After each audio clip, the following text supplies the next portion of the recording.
128তম নেতাজি সুভাষচন্দ্র বসুর জন্মজয়ন্তী পালিত হচ্ছে 2025 সালে। ভারতবর্ষ তখনও স্বাধীন হয়নি। একজন সাংবাদিক সুভাষচন্দ্র বসুকে জিজ্ঞাসা করলেন, আপনি বিবেকানন্দকে চেনেন? বিবেকানন্দ সম্পর্কে কিছু বলতে পারবেন? তখন সুভাষচন্দ্র বসু বললেন, বিবেকানন্দের কথা বলতে গেলে হারিয়ে ফেলি নিজেকে। কে বুঝবে তাকে? কেই বা অনুভব করবে তাকে? তাকে কেউ বোঝেনি, তাকে বুঝতে পারা অসম্ভব।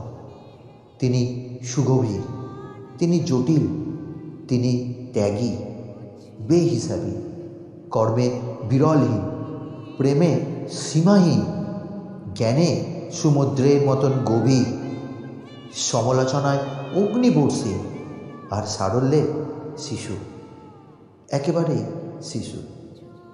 এই জগতে তার তুলনা নেই। আমি কে যে বিবেকানন্দ সম্পর্কে বলবো?